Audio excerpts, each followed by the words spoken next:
My name is Megan, and I'm going to be 38, and I'm Gracie's mom. Gracie is 2.5. She'll be 3 in June. Um, she is a very smart, active little girl and suffers from seizures, which gets in the way of her being a kid.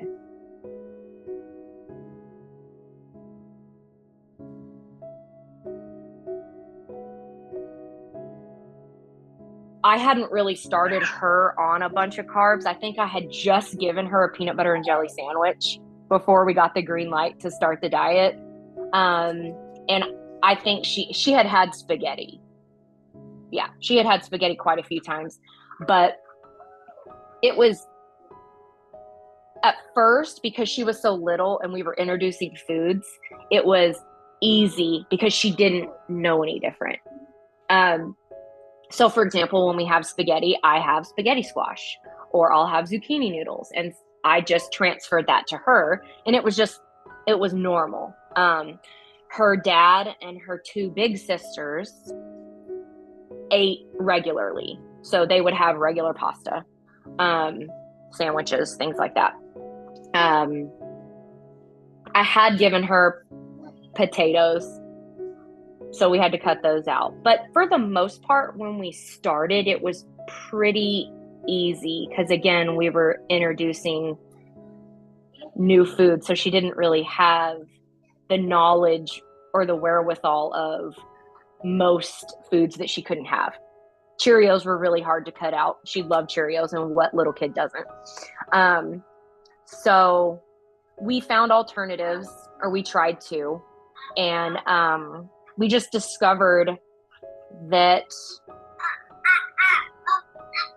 I know. So, two things I want to say about her food progression. She realized as she gets older, she's realizing that it is different. She's realizing, oh, my big sisters have something on their plate that I don't.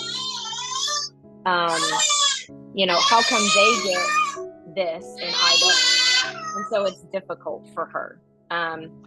I really try to match my plate to hers, but sometimes we don't always eat the same things. Like, I try to make it similar, but sometimes like my food is spicy. Like, what could I say? Like, salsa, I guess. I like spicy salsa. And so I try to give her something comparable, and she loves to dip. So she likes ranch to dip. So at least she feels like she's dipping the same as everybody else. I feel guilty as a parent for not supporting my other kids and not my other children not being able to do the things that they want to do because one of their siblings has epilepsy. So they, like, last week, we got home from school and they wanted to play outside. Well, okay, you can play outside, but you have to play in the backyard because I have to stay inside with Gracie. So everybody feels the weight of it. Everybody in our extended family plans events with Gracie in mind. Both of my nieces have warm weather birthdays. Both of my older girls have warm weather birthday. Everybody basically has a warm weather birthday, and it's okay. Well, we're going to do this outside, but Gracie has a spot inside in the air conditioning. My sister even provided like an indoor, like one of those plastic kiddie pools. So Gracie could have something and still be a part of it, but, inside. As far as restaurants go, we try to find things that she can have. like on my page, on my Instagram page, I've actually tried to spotlight that. So if we go somewhere, hey, you can do this. Here's an example of something that you could order. Sometimes we bring stuff. Sometimes we do both. We order and we bring stuff because we know, like, if we're going to a Mexican restaurant, she's going to want chips. And so we bring her chips she can have. As far as vacations, we don't really go a lot. Of course, there's the expense to keep in mind. And with the economy the way it is, it's just not feasible. But in the event that my husband and I went on one vacation since we started her on this diet, and I printed off lists of here's examples of meals that she could have. And I also created the Instagram page and sent the links to the grandparents so they could go back and look at it when they were keeping her. Like, oh, here's an example of something I could give her in the morning, or here's a lunch example. So they had that. We don't let them eat a lot of red dye 40. So that wasn't even a thing that we had introduced. Like, we hadn't introduced, she started so young, I didn't have a chance to even introduce a lot of those things. So I really try to stay away from stuff like that for her. I have noticed the more fat she has, the better day she has. So sometimes if I notice she's starting to have a cluster of seizures, I will give her a syringe of MCT oil, or I will give her a fat bomb that has a lot of coconut oil in it, or even tablespoon of butter with some cinnamon on it to give it some flavor. That helps her. We've started to do that, and that was not from the dietitian. That was from a parent who suggested, hey, this is what I do with my daughter. And coincidentally, we have the same nutritionist.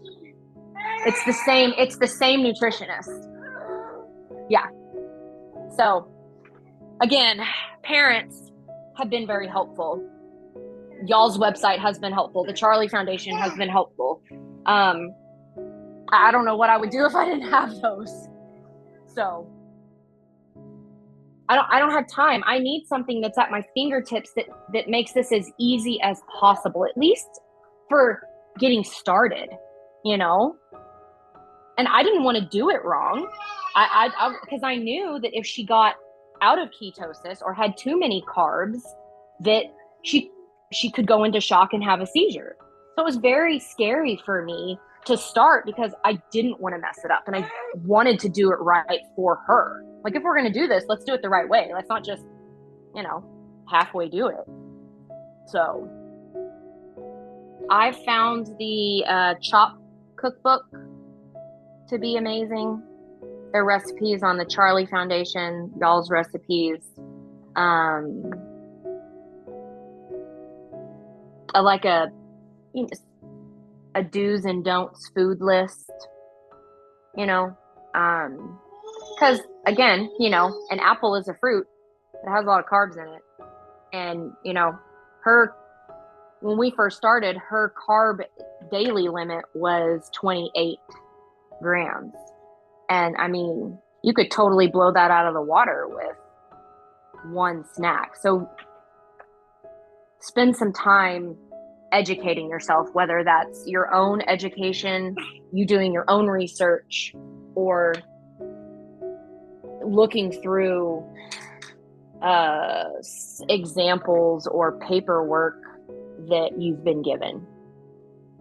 And like I said, I'm not a dietitian, but I already eat low carb anyway, and it's just been a lifestyle for me for I don't know how long.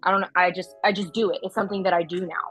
But some people don't do that. Not everybody is a dietitian. And so just educate yourself on appropriate foods to eat. Oh, and go slow. That would be my other recommendation, is to go slow. Some parents have said that they go into the hospital to initiate the diet, and we never did that. I don't know, maybe that's for more severe cases, but we were just told start slow, and which was easy for us because it wasn't such a huge shock to her. Surround yourself, find people who are in the same situation as you that you can talk to and ask, like, hey, what do you do for this situation? Do you have a swap for this? Like the mom that said, give her a syringe of MCT oil. I didn't even think about it. Nobody told me that. Nope. Professional dietitian said anything. It was learning from other people, and be willing to learn and keep going and make mistakes and figure it out. See if it works. Don't be too hard on yourself.